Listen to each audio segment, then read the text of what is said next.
dalam kondisi pandemi saat ini tentunya kita membutuhkan suatu produk bacaan atau buku-buku. Pastinya bahwa penerbit Erlangga ini ya tentunya bukan hanya sebagai penerbit yang hanya menjual buku dan lain sebagainya, tapi juga di balik itu tentunya kita berharap dengan apa yang kita lakukan ini bisa membantu baik secara langsung maupun tidak langsung masyarakat, khususnya lagi pemerintah, untuk bagaimana sehingga dunia pendidikan ini bisa jauh lebih maju dan terdepan.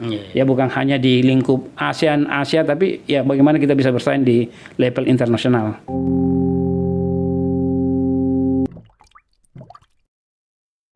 Assalamualaikum warahmatullahi wabarakatuh.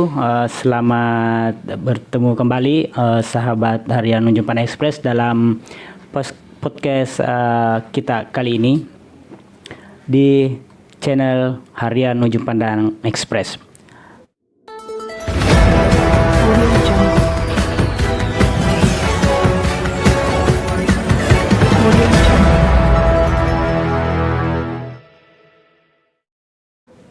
Baik, hari ini tamu kita adalah Kepala Cabang Penerbit Erlangga, Bapak Sapriyadi Samsudin. Jadi mirip nama saya, Pak. Oh gitu, Pak. Ya. Berarti Nama saya Samsudin, ya. Baik, hari ini kita akan berbincang sedikit tentang buku.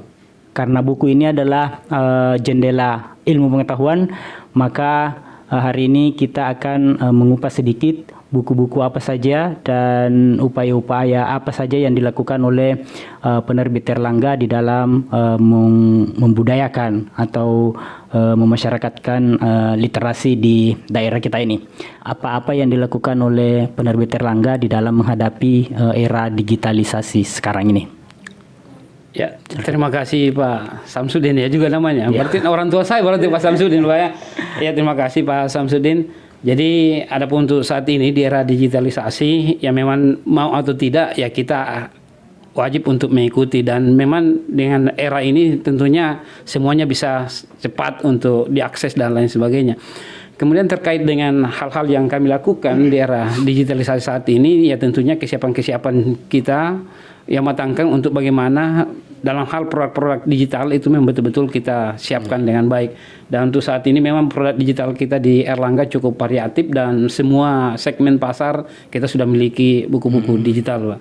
Nah, di samping juga dengan ya kondisi saat ini, di samping era digitalisasi juga dalam kondisi pandemi saat ini tentunya kita membutuhkan suatu produk bacaan atau buku-buku yang bagaimana bisa kita menjadikan sebagai acuan dasar dalam proses untuk menambah ilmu pengetahuan, menambah ilmu, serta tentunya pembelajaran-pembelajaran lainnya yang di dalamnya tentunya membahas banyak hal tapi tidak banyak catatan-catatan atau kata-kata yang cenderung mubazir. Jadi ada perpustakaan digital di mana aplikasinya itu kita dari Erlangga siapkan. Kemudian aplikasi ini akan menjadi milik dari sekolah-sekolah serta lembaga-lembaga yang mengakses aplikasi ini. Buku-buku apa saja yang selama ini sudah diedarkan oleh Erlangga atau terbitan-terbitan buku yang ada sekarang ini? Ya, kalau terbitan buku Erlangga untuk saat ini semua segmen pasar ada, mulai dari anak-anak, kemudian ya tentunya juga orang dewasa, remaja, orang tua dan lainnya. Kemudian kalau dari segi jenjang untuk sekolah, kita mulai dari PAUD, TK, SD, SMP, SMA sampai perguruan tinggi semuanya cukup lengkap buku-buku kita. Bahkan kita biasa istilah bercanda dengan teman-teman atau dengan khalayak. Oh, kalau di Erlangga ibaratnya buku sebelum lahir ya sampai proses di kelahiran itu sampai dalam proses hidup itu dan tiket masuk surga dan neraka sangat lengkap. Jadi tinggal kita pilih bahan bacaan apa yang kita inginkan ketahui, Pak. Berapa judul buku itu, Pak, di Sulawesi Selatan khusus? Kalau judul buku kita, karena kita ini bukan hanya lingkup Sulawesi Selatan dan semua buku yang diproduksi Erlangga itu bisa diakses juga di Makassar dan seluruh wilayah Indonesia. Itu puluhan ribu, Pak. Oh, puluhan ribu. Iya, puluhan ribu. Kalau yang pasar yang paling besar, yang paling diminati buku-buku jenis? Yang saat ini yang paling banyak diminati karena tentunya buku pelajaran, karena di mana ya anak-anak kita, saudara-saudara kita yang saat ini belajar tentunya butuh buku pelajaran. Ya tentunya di luar itu juga ada segmen pasar buku umum, khususnya buku-buku yang religi, kemudian buku-buku yang untuk menambah pengetahuan ya terkait keilmuan dan lainnya, itu yang memang banyak diminati saat ini. Semua jenjang ya Pak ya, SD, SMP, Semua, SMA. iya, semua jenjang. Yang paling banyak untuk jenjangnya itu apa Pak? Buku-buku yang banyak tersalur SMP, SD atau? Yang banyak tersalur ya buku SD, karena memang populasi jumlah SD ini memang yang banyak siswanya juga, sehingga dari segi jumlah SD lah yang paling banyak. Tapi hampir merata kalau kita berbicara presentasi, ya hampir merata di semua jenjang. Kalau daerah yang paling banyak? Kalau daerah yang paling banyak, ya tentunya karena banyak penduduknya, yang ibaratnya di sini Makassar lah yang paling banyak, Pak. Iya. Karena ini sesuaikan dengan populasi penduduk juga untuk serapannya saya lihat. Selanjutnya mungkin bisa diberikan gambaran bagaimana Erlangga ini melakukan pendekatan terhadap pasar yang dibidik. Misalnya apa-apa yang dilakukan pada saat memasarkan bukunya. Iya. Jadi ya hal-hal yang kita lakukan untuk bagaimana kita bisa masuk ke suatu segmen pasar atau ke masyarakat sendiri, ya tentunya ya kita harus tahu apa yang diinginkan ya Pak ya, dan apa yang diharapkan dari masyarakat atau kalangan pendidik ini terkait dengan yang ingin dibaca. Jadi itu menjadi dasar kita untuk menentukan kira-kira produk apa atau buku-buku jenis apa yang akan kita tawarkan ke segmen pasar yang kita bidik ini. Hanya yang pastinya bahwa penerbit Erlangga ini ya tentunya bukan hanya sebagai penerbit yang hanya menjual buku dan lain sebagainya, tapi juga di balik itu tentunya kita berharap dengan apa yang kita lakukan ini bisa membantu baik secara langsung maupun tidak langsung masyarakat, khususnya lagi pemerintah, untuk bagaimana sehingga dunia pendidikan ini bisa jauh lebih maju dan terdepan. Ya bukan hanya di lingkup ASEAN, Asia, tapi ya bagaimana kita bisa bersaing di level internasional. Baik, kalau pengaruh pandemi bagaimana Pak? Tentunya namanya pandemi, kalau kita lihat hampir semua segmen pasar ini terpengaruh. Tapi ya disitulah bagaimana kita untuk memanfaatkan setiap kendala untuk menjadi peluang-peluang buat kita. Jadi mengantisipasi ini tentunya yang kita dorong juga ya produk-produk digital seperti yang Bapak tanyakan tadi, dan semua kita hampir semua segmen pasar sudah ada produk digitalnya. Bahkan kita di Erlangga saat ini ya termasuk terdepan lah untuk bagaimana menciptakan suatu produk digital yang bisa diakses banyak dalam bentuk produk elip. Jadi ada perpustakaan digital di mana aplikasinya itu kita dari Erlangga siapkan. Kemudian aplikasi ini akan menjadi milik dari sekolah-sekolah serta lembaga-lembaga yang mengakses aplikasi ini. Iya. Apakah tidak berpengaruh nanti terhadap penjualan atau jumlah buku yang diambil dari aplikasi ini? Sebenarnya nggak berpengaruh, tapi plus minusnya tentunya kita sudah lihat dan rasakan juga untuk saat ini. Ya sama-sama ya simbiosis mutualisme lah untuk saling menutupi dan menambah. Jadi ada titik yang berkurang, ada titik yang bertambah, sehingga ya keduanya itu bisa balance nantinya, sehingga perusahaan tetap bisa berjalan seperti biasa. Itu selama ada aplikasi itu permintaan buku menurun atau meningkat? Untuk aplikasi, untuk produk digital ya mengalami peningkatan yang signifikan. Hanya memang untuk buku cetak yang ada penurunan, tapi buku-buku digital ya cenderung meningkat cukup drastis, karena ya di tahun-tahun sebelumnya, sebelum pandemi ini orang ke digital ini masih terbatas. Tapi ini di era pandemi ini banyak yang terpaksa juga untuk mengakses ini, karena biar bagaimanapun juga kan harus proses belajar mengajar juga tetap harus dijalankan. Aplikasinya gratis Pak ya? Aplikasi kita gratiskan untuk pelanggan-pelanggan kita. Jadi siapa saja yang berminat untuk mendapatkan aplikasi itu bisa menghubungi kami ya. Untuk cabang Makassar sendiri di Jalan Hartastin Raya nomor 50. Kemudian kami ada beberapa juga kantor perwakilan di kabupaten kota di hampir semua wilayah, ya termasuk juga di luar Sulawesi Selatan, baik itu di Sulawesi Tenggara, Utara, Tengah, Gorontalo, termasuk di Ternate dan seluruh Indonesia lah. Hanya kebetulan lingkup untuk cabang Makassar wilayah Sulawesi dan Maluku. Masih diingat jumlah bukunya Pak? Aplikasi itu ya? Dia jumlah buku secara keseluruhan aplikasinya. Ya. Yang jelas untuk saat ini ya cukup saking banyaknya judul-judulnya ya Pak ya. Kita tidak bisa hafal satu-satu. Iya. Tapi yang jelas semua jenjang ada. Iya. Baik, terima kasih. Mungkin berikutnya adalah kita akan membahas sedikit salah satu buku yang mungkin dipilih oleh Pak Kacap di segmen ini. Saya mungkin bukunya buku apa Pak ini yang kita mau bahas ini? Iya. Jadi saya mau maaf ini Pak Hasan, saya bawa ada beberapa buku ini, tapi intinya sebenarnya ada 2 buku. Iya. Jadi ada buku 100 ide. Jadi kemudian ada buku SKR.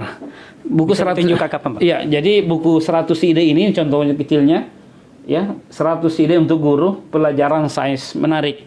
Jadi di sini berisi terkait ide-ide yang kita anggap cukup tepat, cukup bagus untuk guru-guru bagaimana menarik siswa-siswa untuk belajar sains ini.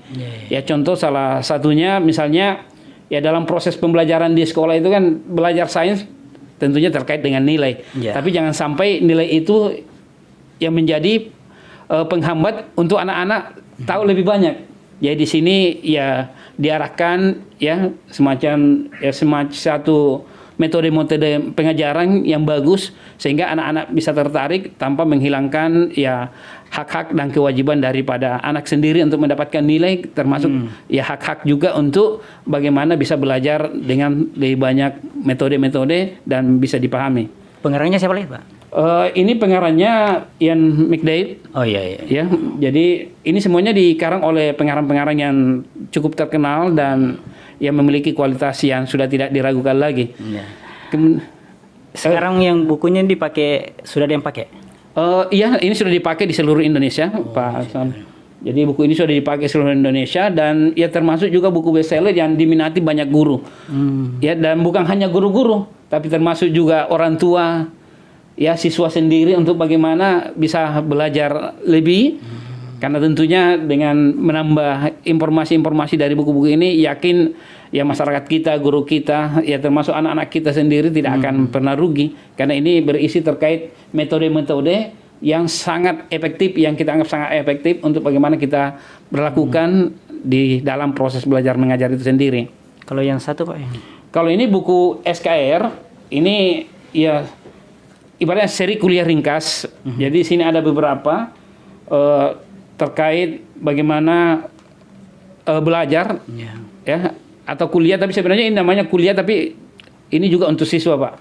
Tapi hanya kita ini kan seri kuliah ringkas karena di sini isinya materi-materi yang cukup bagus ya, hanya dipadatkan. Tapi kepadatannya ini memang poin-poin utama sehingga ini bisa menjadi ya jembatan kita untuk bagaimana bisa lebih tahu lagi terkait ya pengetahuan-pengetahuan atau sub-sub bahasan lainnya. Ini segmen untuk mahasiswa dan siswa sendiri. Iya. Kayak misalnya untuk kejuruan begini, ya ini sangat pas juga untuk siswa-siswa SMK kita, Pak. Di kejuruan. Jadi buku yang cukup padat, ringkas, tapi bukan berarti materinya ringkas, Pak. Tapi justru materinya luas. Nanti tersedia semua di kantor di Irtas. Iya. Ini semua tersedia di kantor kami dan bukan hanya di kantor kami, bisa dicari di toko-toko buku. Karena di semua toko-toko buku seluruh Indonesia ya kemungkinan tersedia semuanya, Pak. Iya. Apalagi di Gramedia juga tersedia atau di tempat-tempat lainnya. Buku yang lain saya lihat tadi yang tebal-tebal ini, Pak. Ini sama semua SKR karena kebetulan buku SKR ini ada banyak edisi. Tergantung judul-judulnya, ada analisa laporan keuangan, ada pengantar manajemen seperti ini, Bapak Ibu. Kemudian ada metode penelitian kualitatif dan lainnya. Hal sama tentunya dengan ini, Pak. 100 ide untuk guru ini juga, ini cukup banyak produk-produknya. Cukup banyak produk-produknya di sini, termasuk juga untuk ide menjadi guru ini 100 ide untuk guru TK, PAUD, kemudian guru SD dan lainnya. Jadi cukup banyak. Jadi disesuaikan dengan ya kebutuhan-kebutuhan dan tentunya tinggal ya Bapak Ibu memilih yang mana kebutuhannya, tentunya ya bisa disesuaikan, dikondisikan. Baik Pak, saya ingin tahu kendala apa yang paling besar dialami pada saat membesarkan buku secara umum. Yang Bapak kan pasti sudah ada pengalaman-pengalaman, kendalanya di sini kalau produk buku. Ya, sebenarnya kalau berbicara kendala, ya kendala utama kita ini minat baca sih, minat baca. Karena tentunya kalau minat baca, persoalan harga atau yang lainnya itu tidak masalah, Pak. Jadi ya minat baca dari masyarakat kita yang memang belum ya maksimal, masih perlu kita dorong, dan memang dari ya beberapa kajian-kajian ilmiah juga memang ya minat baca kita di secara umum lah di Indonesia ini masih cukup rendah dibanding yang lainnya. Baik, mungkin ada sedikit closing statement dari Pak Kepala Cabang sebelum kita mengakhiri perbincangan ini. Apa harapannya ke depan tentang perbukuan kita di Sulawesi Selatan? Silakan Pak. Ya, terima kasih Pak Samsudin. Jadi harapan kami ya perbukuan di Sulawesi Selatan ini ya bisa berkembang terus, dan tentunya ya kami juga mengharapkan sehingga masyarakat khususnya di Sulawesi Selatan ini untuk bagaimana ya bisa memberdayakan diri untuk terlibat langsung dalam pengembangan literasi-literasi di wilayahnya, karena tentunya dengan keterlibatan kita secara langsung yaitu akan membantu baik secara langsung ataupun tidak langsung bagaimana masyarakat di sekeliling kita untuk ada minat dalam hal baca, karena ini memang sangat penting, karena katanya kan buku itu kan jendela dunia. Dari membaca kita akan banyak tahu hal, dan dari membaca kita akan melihat banyak hal. Jadi saya kira itu Pak Sam. Ada yang terlupa satu Pak ini, bagaimana dengan penulis-penulis lokal? Ini untuk sebenarnya ke Erlangga. Iya, sebenarnya kita dari awal selalu kita buka akses untuk, dan saat ini kita rutin juga untuk melakukan pelatihan penulis-penulis lokal untuk bagaimana bisa menjadi penulis-penulis profesional. Jadi kalau misalnya ada di kalangan kita masyarakat-masyarakat yang ingin menjadi penulis, ya mari kita sama-sama belajar dan harus menunjukkan keberaniannya. Jangan takut untuk bersaing. Yang selama ini yang jadi kendala biasanya di penulis-penulis lokal ini selalu berpikir pada saat jadi penulis untuk menerbitkan buku ini harus punya uang, Pak. Padahal ini kan suatu hal yang salah, persepsi yang salah. Karena sebenarnya kita sebagai penulis, kita lah yang dibayar, bukan kita yang membayar. Jadi ya ini sedikit meluruskan saja, karena beberapa ini kan, oh Pak kalau saya buat buku berapa saya harus bayar ini begini-begini. Padahal kan kalau kita di Erlangga karena kita penerbit dan memang metodenya metode hak cipta, jadi ya kalau bapak-bapak menjadi penulis tentunya bala sampai kapanpun bapak mempunyai hak atas penjualan buku-buku yang ditulis itu. Baik Pak, terima kasih atas bincangnya pada pagi hari ini. Kami atas nama manajemen Harian Ujung Express mengucapkan banyak terima kasih atas waktu yang diluangkannya. Kami tahu Bapak sibuk, tapi bisa meluangkan waktu untuk kesini. Demikian perbincangan kita pada hari ini, sahabat Harian Ujung Express. Sampai jumpa kembali di podcast berikutnya. Salam kesehatan. Assalamualaikum warahmatullahi wabarakatuh.